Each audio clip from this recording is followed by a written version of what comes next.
And welcome back. Well, once again, we have on two good friends of ours, Steve Concialdi and Lynnette Round, both from the Orange County Fire Authority. You brought along a lot of stuff today. We're going to talk about water safety. And I told the folks when we started the show today that you sent us along a video about a cat rescue. We also have some photos about a couple fires. One did not end well, and one did not end well as far as the contents go, but a little girl really did a wonderful job. So welcome to both of you. Thank you, Ken. Nice to have you here today. We have so much stuff. What would you like to start off with? Let's start on water safety. Okay. We're getting up to that time of the year, although really water safety in Southern California is year-round, let's face it. Most people use the pools year-round here. And you brought along some different devices, some to use, some not to use, yes, especially when it comes to children. So talk about these different things here. Yeah, we usually focus obviously on the children because it is the #1 cause of childhood death under the age of 5. But lately we've seen a lot of adults drowning. And what we want the adults to know is that you always need to swim with a buddy. Right. Whether you're an adult or a child, you need somebody there with you. You could have some type of medical incident. You could have, you could pass out in the water and then you're alone and then you drown. We want somebody there with you at all times. Now, as it comes to the kids, I know a lot of people may have kids that live with them, grandkids, or maybe they're visiting.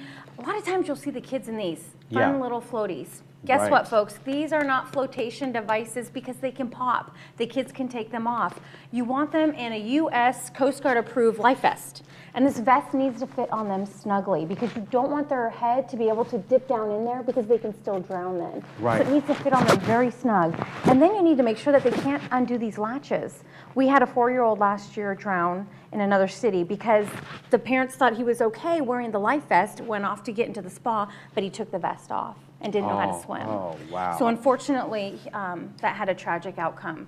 And all of this is very preventable. There's different barriers we can use to make sure that those kids do not get into the water. And here's a couple here we want to talk about. Although we may not use these much in this community, talk about these different alarms that go on pools and spas. Definitely. This is a spa alarm. A lot of people do have spas, whether they're above ground or even in the ground. They usually have covers on them. So you can stick this alarm on there, and if for any movement that happens on that spa cover, it will definitely sound off, and it's very loud. Another barrier you can use is on your gates. Any type of gate that you have that leads out to the pool, you can put this on there, so that way if there's any type of movement, the alarm will sound as well. They also have them for your indoor, your slider doors or for your windows. That's a good idea, yeah. So you have this one, you could have one on the door, you can have a fence around it. All the barriers help protect that child from the water. Yeah, and obviously these are probably not very expensive at all and self-installed. Really a great idea, but as you said, for any kind of a barrier, it's really is good to have, and you know, and just smart. So the adults know, they need to look around their home, look around their backyard, and look where the risks are. If you have a pond, a waterfall, children can drown in that as well. If you have a bucket of water, anything that's 2 inches of water or more, a child can drown in that. The younger they are, the more top-heavy they are. So if they tip over, let's say to the toilet, they can't get back out. So we need to make sure we know where our kids are at all times. And if they do go up missing, you want to make sure that you check that water first. Yeah. They're so curious, they want to see what's inside that water, and that's where you need to look first. Yeah, exactly. Well, good advice. And yeah, I know where, you know, when you talk about these little floaties, whatever you want to call them, up where I live, water wings, they're not allowed. Even if the kid knows how to swim and they just want to have these on their arms to have fun with, they're not allowed just for that reason up in our pools. And that's good, because it's a false sense of security. Yeah, the parents will think that their kids are okay because they have some type of device on them that will float, but unfortunately, they can break and they can come off, and then that poor child is left in that water alone.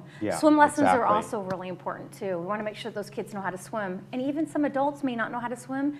They need to muster that courage up and maybe take some classes themselves so that they know how to swim. Yeah, and they're all different levels of swim classes in South Orange County, so you can find them pretty easily. So the question is, what is your risk? Is it your grandkids that are over for the afternoon or for the evening? Is it swimming with the buddy? So everybody, the question is, what is your risk? Is it at the beach? Somebody's having too much alcohol and they go swimming in the ocean. There's a risk for everybody, and so you have to ask yourself, what is my risk today? Yeah, and that's a good point. I've mentioned this before. We have a big fence around. We have an in-ground spa, and behind it, there's a little bit of landscaping. And sometimes I'm out there by myself, and I'm trimming the landscaping. And if I fell and hit my head on the coping, the brick coping, nobody would know. I mean, it's only 2 feet of water.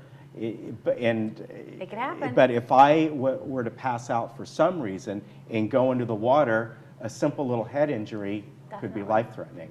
So you have to think. And I've thought about that. I'm out with myself there. I don't keep my phone with me when I'm around the pool because I think, okay, if I just kind of fall in, I don't want to ruin my phone.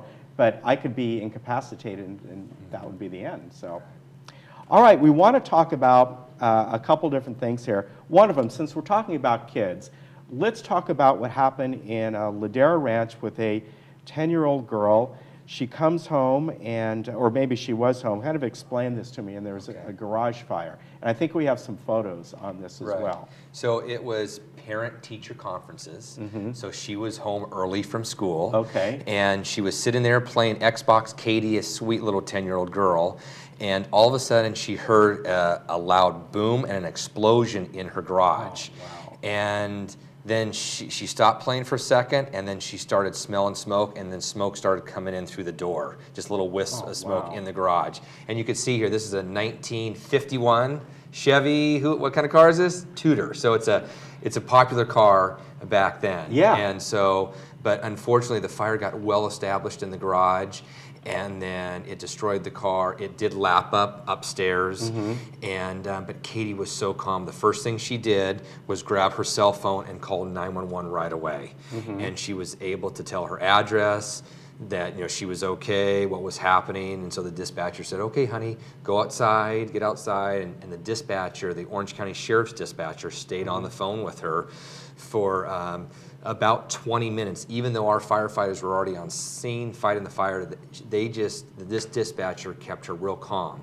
And normally in a fire, Orange County Sheriffs would transfer the call to the Orange County Fire Dispatcher, but she just wanted to stay with Katie the whole time, and but Katie was so articulate, she was so calm, and it was a scary situation. Sure. And then when she went outside, she was worried about her cats, and she goes, "My cats are inside, should I go get my cats?" And the dispatcher said, "No, your cats will be okay, they'll find their way out, do not go back inside." So the dispatcher really helped, and the thing is Katie kept calm.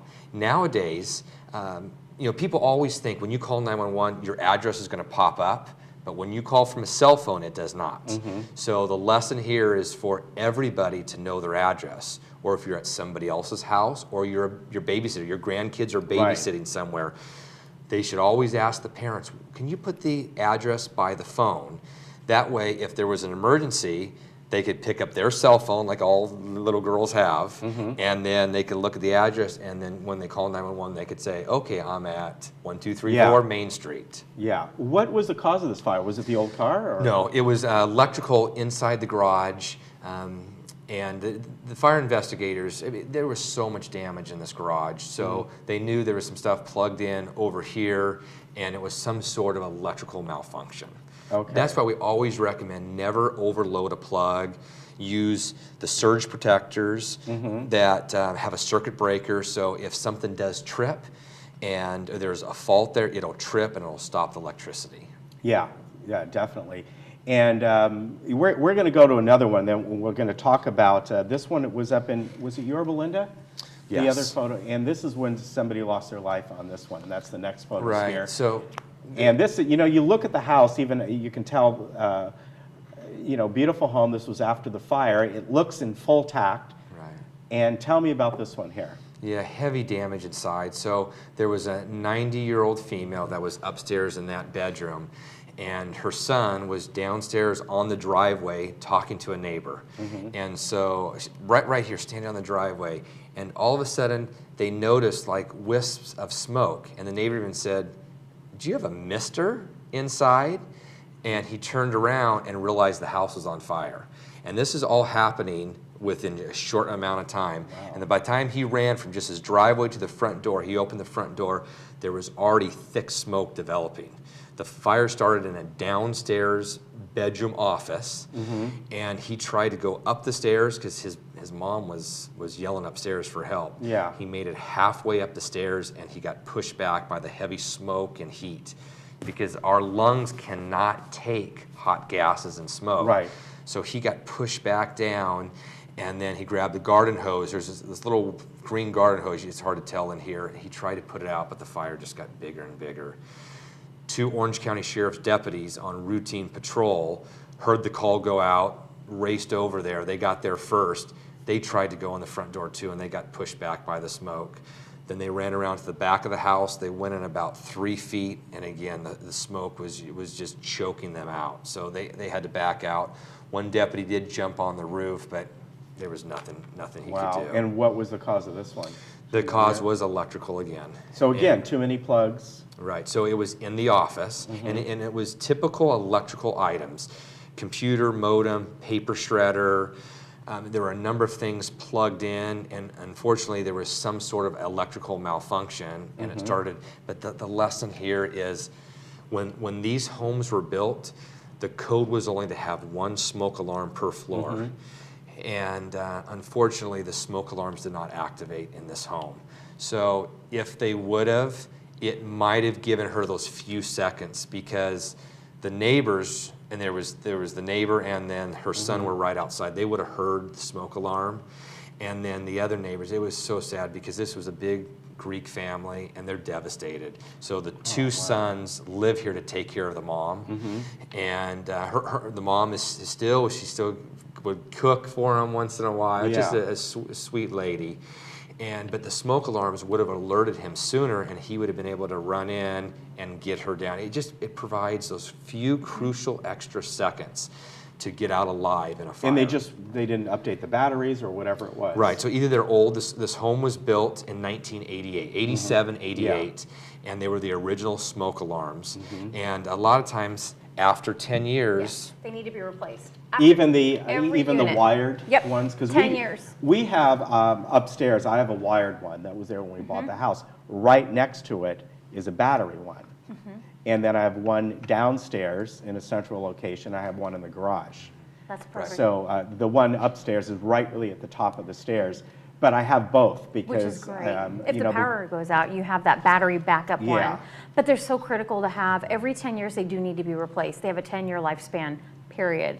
And Okay. a lot of people don't know that. So if they can go and see, usually you can write the date on them when you install them, then you'll know after 10 years, I need new ones. And the wired ones are just as easy to, it's low voltage. right. and, you know, Plus, you can go when and this do home that. was built, like I said, the code was just 1 per floor. Yeah. Now it's every bedroom. So Wow. if you have a home that's, and this is not that old, this was built in the late 80s, we highly recommend you put a smoke alarm in every bedroom. That is the law now. And in the hallways, too. And Yeah. It's just that extra layer of protection that you need, and it will give you those precious moments to get out alive. Yeah, and now we have available to us that you brought on one day, the lithium ones. Yes. They are a self-contained unit. They last 10 years. You don't have to change the battery. Write the date on them like I did in the one in the garage. I actually wrote the end date on it, which is 2020 for mine, the year, and then you'll know. Let's talk about something else that Okay. people might not think that you guys do on occasion, about the cat rescue. I think we have the video on that. Right. And so we'll bring that up. And tell me about this. Well, how this came is a about. great story. This was actually the day after the earthquake, the 5.1 earthquake. And this is their cat, this nice family.